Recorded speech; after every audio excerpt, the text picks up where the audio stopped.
बहुत शुभकामनाएं।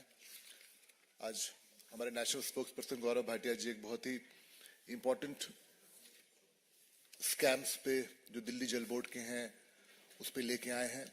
हम लोगों ने पहले भी किया था, उसको आज बहुत डीपर लेके जा रहे हैं, बहुत स्पेसिफिक लेके जा रहे हैं। धन्यवाद प्रत्युष जी।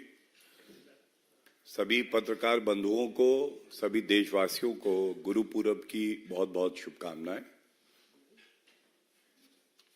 ये प्रेस वार्ता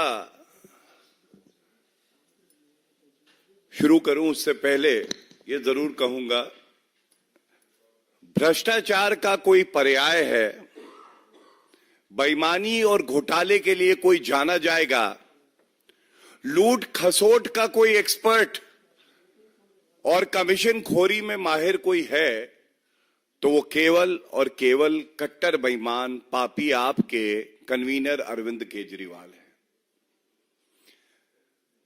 अच्छा नहीं लगता है कि हम लोग प्रेस वार्ता करके बार बार ये जो भ्रष्टाचार हो रहा है उसको उजागर करते रहें, लेकिन किसी विभाग में कोई सरकारी काम होगा तो दौड़ा दौड़ा एक राजनीतिक व्यक्ति कट्टर बेईमान अरविंद केजरीवाल आएगा और कहेगा मेरी कमीशन का क्या, आया हूं तो कुछ तो लेके जाऊंगा। क्राइम मास्टर गोगो अरविंद केजरीवाल जी, कुछ तथ्य आपके समक्ष पेश करके पुनः कुछ गंभीर सवाल पूछने का समय आ गया है। ये घोटाला जो उजागर हुआ है, दिल्ली जल बोर्ड स्कैम, और ये घोटाला है क्या, 10 एसटीपी सीवेज ट्रीटमेंट प्लांट, इनको दो कैटेगरी में बांटा गया। पहली कैटेगरी थी जिसमें केवल अपग्रेडेशन होना था, केवल अपग्रेडेशन, ये बहुत इंपॉर्टेंट है। और दूसरी कैटेगरी थी जहां अपग्रेडेशन के साथ ऑगमेंटेशन, कैपेसिटी बढ़ाने का भी काम होना था। कैटेगरी 1 अपग्रेडेशन और कैटेगरी 2 अपग्रेडेशन प्लस ऑगमेंटेशन, दोनों में 5-5 एसटीपी थे। 2022 में दिल्ली जल बोर्ड ने ये कॉन्ट्रैक्ट जो है ठेकेदारों को दिए।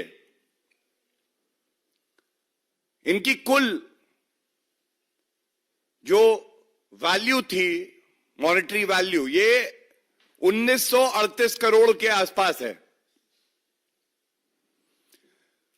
सारांश अगर बताऊं और उसके बाद डिटेल्स में जाएंगे, क्या घोटाला किया, क्या अनियमितताएं हैं, क्या इलीगैलिटीज हैं, कानून को कैसे ताक पे रखा, लेकिन जो बहुत आवश्यक है बताना कि एस्टिमेटेड कॉस्ट गलत लगाई और कम होनी चाहिए थी, ये मुद्दा भी मैं बताऊंगा। लेकिन एस्टिमेटेड कॉस्ट आई 1500 करोड़ के आसपास, 1500 करोड़। कॉन्ट्रैक्ट जो दिए गए ये कितने के दिए गए, ये करीब 1950 करोड़, मतलब 30% वृद्धि हो गई। जो खुद एस्टिमेट लगवाया था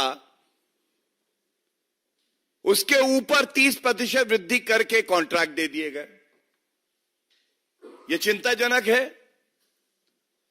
अरविंद केजरीवाल जी,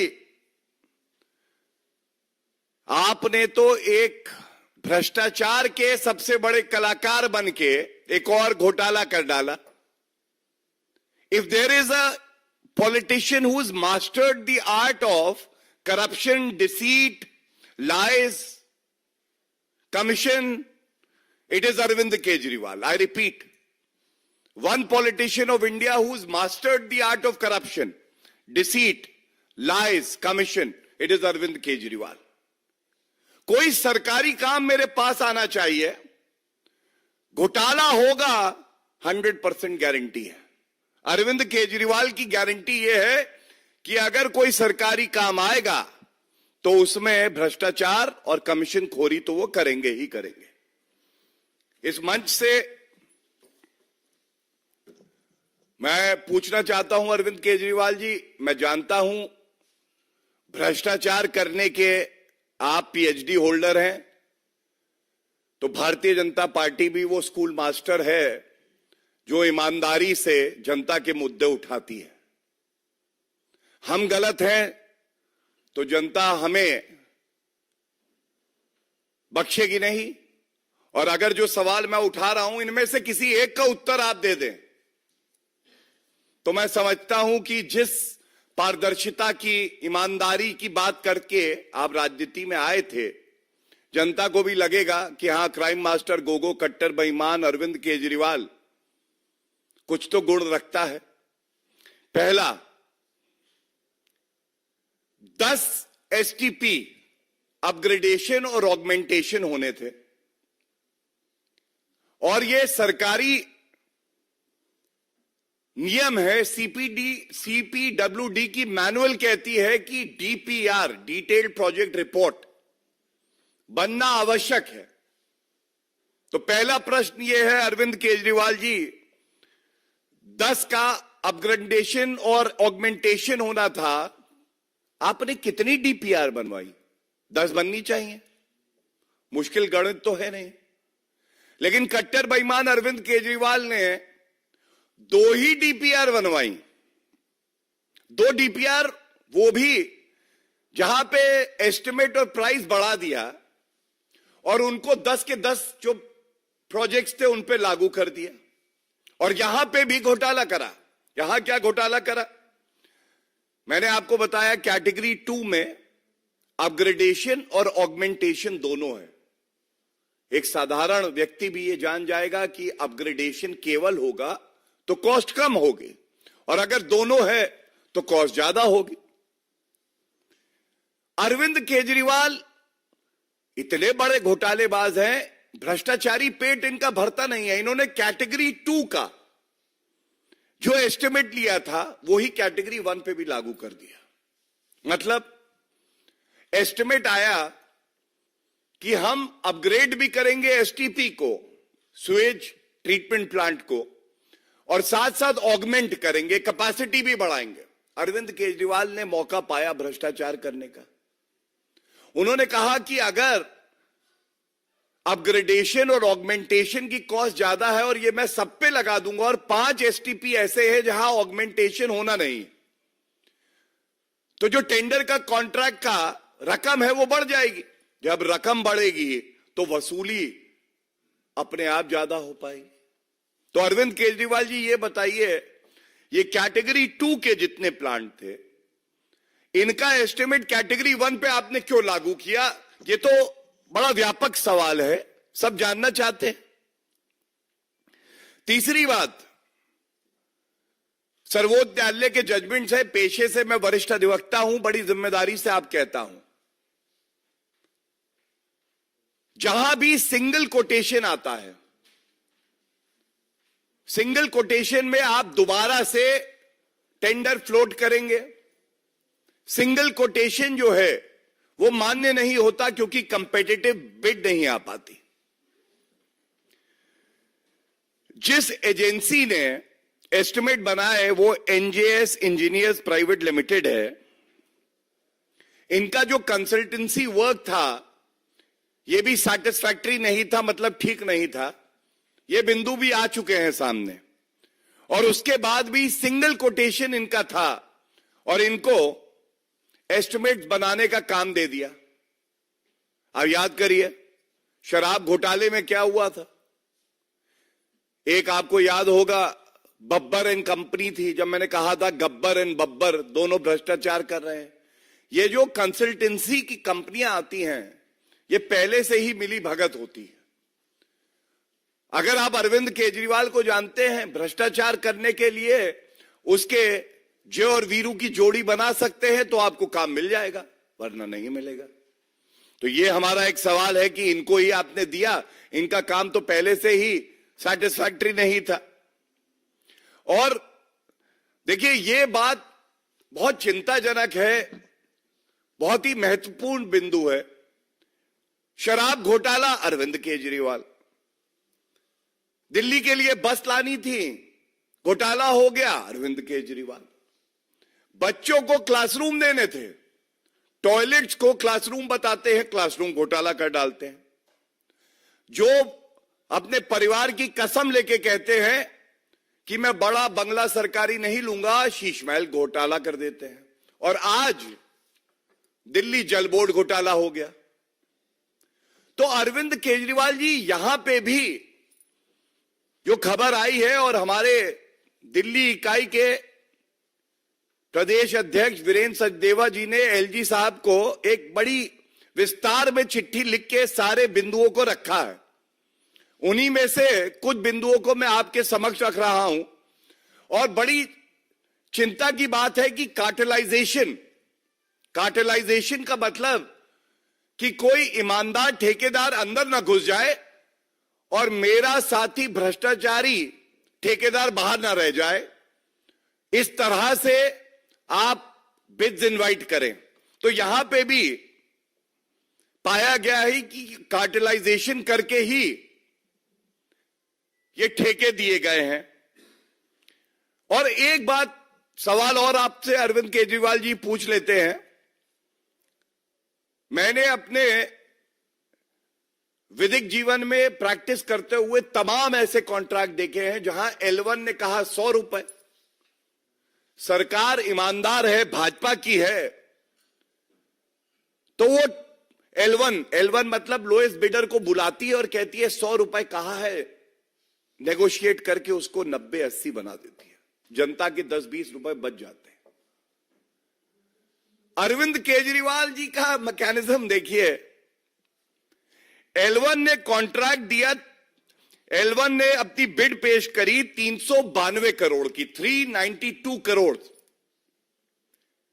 392 करोड़ को अवार्ड कितने का दिया? 408 करोड़ का। मतलब जो 392 करोड़ L1 खुद कह रहा है बिड में काम करने को तैयार हूं 392 करोड़ में, अगर ईमानदारी से काम करते तो उसको 350 करोड़ कर देते, 325 करोड़ कर देते। लेकिन ये तो ठगों के सरदार महाठग अरविंद केजरीवाल कट्टर बेईमान की सरकार है। 392 करोड़ को 408 करोड़ बना दिया। क्या ये पूछा नहीं जाएगा? ये जो घोटाला आपने किया है, और प्रथम दृष्टया मैं बता रहा हूं केवल इन 10 जो कॉन्ट्रैक्ट अवार्ड किए गए हैं, इसमें जो घोटाला हुआ है ये 450-500 करोड़ के आसपास का है। इसका मूल्यांकन बढ़ा के, अपने लोगों को ठेका दे के, ये बेहद ही चिंताजनक है। और हमेशा से प्रयास रहता है भारतीय जनता पार्टी का,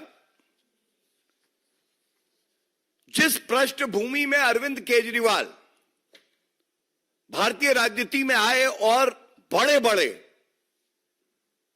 उन्होंने आरोप लगाए, बड़ी बड़ी बातें भी करी, उनको याद दिलाया जाए कि वो स्वयं क्या कहते थे। ये मेरे पास उन्हीं के कुछ ट्वीट हैं 2014 जुलाई के, और अरविंद केजरीवाल जी कह रहे हैं Dwarka water treatment plant non functional for many years and Okhla plant working much below capacity due to lack of water. क्या किया जाएगा? बिंदु है आगे। दूसरा, still 2 new water treatment plants, does BJP even understand the problem of Delhi? Arvind Kejriwal ji, दोनों जो मैंने आज ट्वीट दिखाए, आपको यह बताना होगा दिल्ली की जनता को आप स्वच्छ पानी नहीं दे पाए। एसटीपी बेहतर करने थे, वहां पे भी आपने घोटाला कर दिया। आपको ऐसा प्रतीत होता है भ्रष्टाचार आप करते रहेंगे और बचे रहेंगे। मैं इतना ही कहूंगा, अरविंद केजरीवाल जी, आप इस गुमा में मत रहिएगा कि आपको बख्शा जाएगा। ऐसे ही पहले आप बाहर आके कहते थे कट्टर ईमानदार हैं उप मुख्यमंत्री जो पूर्व में थे मनीष सिसोदिया, आज जेल की सलाखों के पीछे। सत्येंद्र जैन 1 साल से ज्यादा जेल की सलाखों के पीछे रह के हेल्थ ग्राउंड पे बेल पे बाहर हैं। संजय सिंह, आपने कहा था ईमानदार हैं, भ्रष्टाचारी निकले। एक बात जान लीजिए, आपको यह गुमा है कि आप संवैधानिक कुर्सी पे बैठे हैं, घोटाला करेंगे और जांच एजेंसियां शांत रहेंगी। मैं बता दूं, कानून से ऊपर आप हैं नहीं। और भारतीय जनता पार्टी दिल्ली के हर नागरिक को और भारत के हर नागरिक को यह यकीन है कि कानून अपना काम करेगा और इतनी मजबूती से करेगा कि वो दिन भी दूर नहीं। ये सारे भ्रष्टाचार और पाप जो मैंने आपके उजागर किए हैं, इसके लिए आप भी सजा पाएंगे।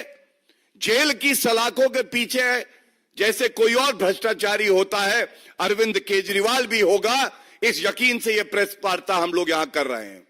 और एक बात मैं आपकी और याद दिला के अपनी वाणी को विराम दूंगा।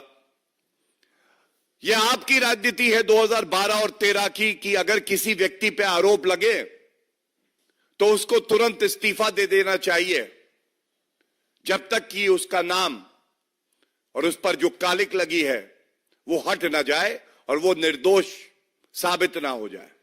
आज एक नहीं, मैंने आपको 5 घोटाले अरविंद केजरीवाल जो किंगपिन हैं इन सारे घोटालों के, वो गिनाए हैं। और ये जो घोटाला इन्होंने किया है दिल्ली जल बोर्ड का, विस्तार में इसकी जानकारी दी है। अगर थोड़ी भी शर्म बची है, अरविंद केजरीवाल तुरंत इस्तीफा दो, कानून को अपना काम करने दो और देख लेंगे कि कितना दम है तुम में और कितना दम है जांच एजेंसियों में। तुम्हारा भ्रष्टाचार अगर साबित ना हो गया तो कहिएगा। धन्यवाद। If there are any questions on this topic, I would like to take those. अच्छा, इस पे कोई है? Nothing, okay.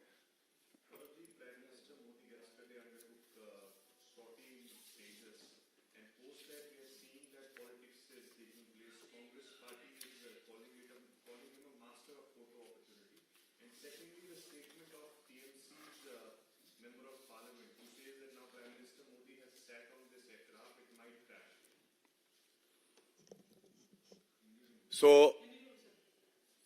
first of all, it is a proud moment for every Indian that the Prime Minister was flying in the Tejas, which is an indigenous product, which is a symbol of our pride. Gone are the days when our armed forces were asking for bulletproof jackets. And Sonia Gandhi and Rahul Gandhi and the Congress government then was busy buying VVIP choppers for themselves and never cared about the Jawans. Today, the world recognizes the might of Bharat India. And I must say that a Prime Minister that has the blessings of 140 crore Indians need not worry about certain Congress stooges or TMC stooges or opposition parties that make such irresponsible statements regarding the Prime Minister of the country. It shows the hatred that they have not just for the Honorable Prime Minister Shri Narendra Modi ji, but they hate the welfare of Bharat as well. Hindi में अगर मैं कहूं, जब प्रधानमंत्री जी तेजस विमान में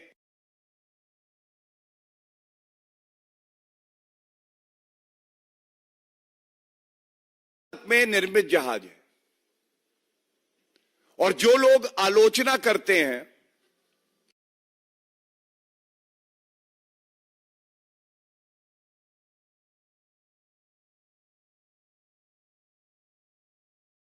सरकार थी, घोटालेबाज सरकार थी, हमारे जवान, हमारी वीर सेना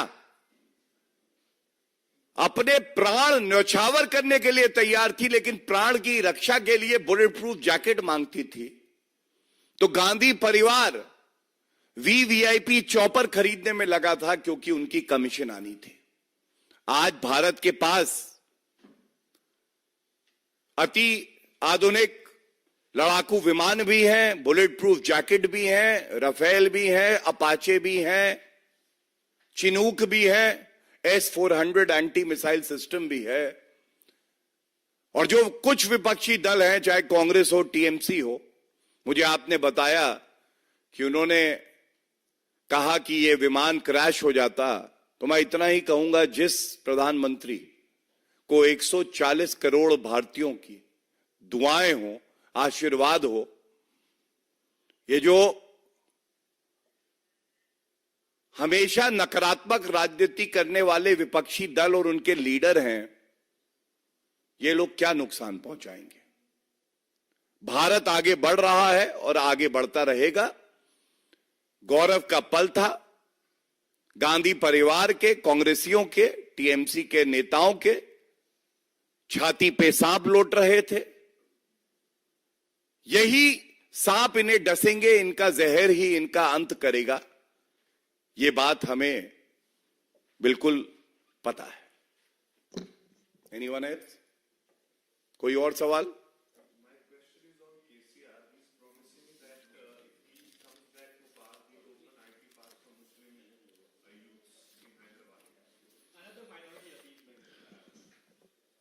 देखिए,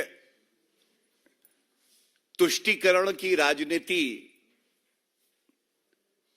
कुछ विपक्षी दल हैं, कुछ कहूं या बहुत कुछ भी कह सकते हैं, बहुत सारे हैं, कांग्रेस है, टीएमसी, समाजवादी पार्टी, आम आदमी पार्टी, एआईएमआईएम, इनको लगता है इनकी नैया पार लगा देंगे।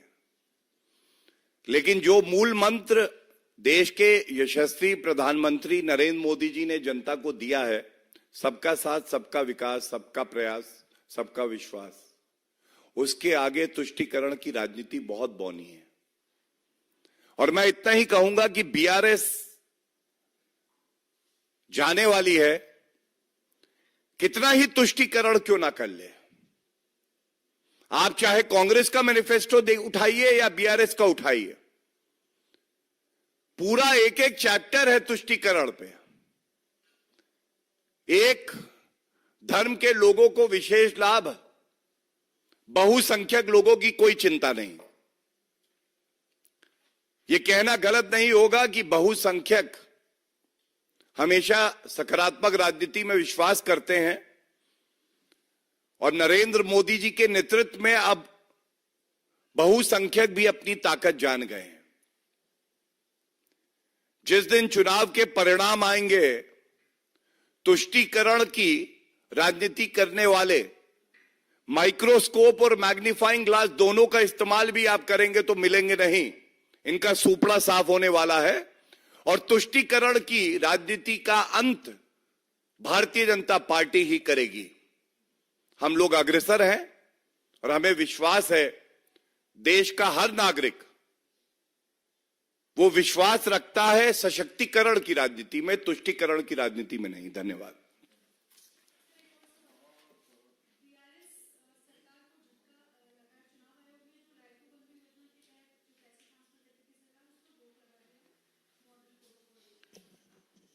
देखिए, कांग्रेस, बीआरएस बातें करती हैं गारंटी गारंटी। इनकी केवल एक गारंटी है, वो एक गारंटी है भ्रष्टाचार की गारंटी। और आपने बहुत अच्छी बात कही, हर राजनीतिक दल जब उसका गठन होता है तो वो शपथ लेता है, शपथ पत्र देता है कि मैं संविधान के प्रति आस्था रखूंगा। चाहे कांग्रेस पार्टी हो, चाहे बीआरएस हो, चाहे एआईएमआईएम हो, इनका संविधान से कोई लेना देना नहीं है। मॉडल कोड ऑफ कॉन्डक्ट का अगर आप एमसीसी कह के पूछेंगे होता क्या है, तो ये बता नहीं पाएंगे। और इसीलिए जिसको पता ही नहीं है कि मॉडल कोड ऑफ कॉन्डक्ट है क्या, जिसने कभी पढ़ाई लिखाई करी नहीं, वो कैसे संविधान की, इलेक्शन कमीशन ऑफ इंडिया और मॉडल कोड ऑफ कॉन्डक्ट की मर्यादा को बनाए रखेगा। ये लोग लोकतंत्र के हत्यारे हैं। और बड़ा गर्व होता है कि एक स्वतंत्र निष्पक्ष election commission of India Bharat में है, जो सजग है, जिसको पता है कि कौन model code of conduct violate कर रहा है और त्वरित और कठोर कार्रवाई ऐसे दलों पे ली जा रही है। यह हमारे लोकतंत्र के लिए शुभ चिन्ह है। धन्यवाद।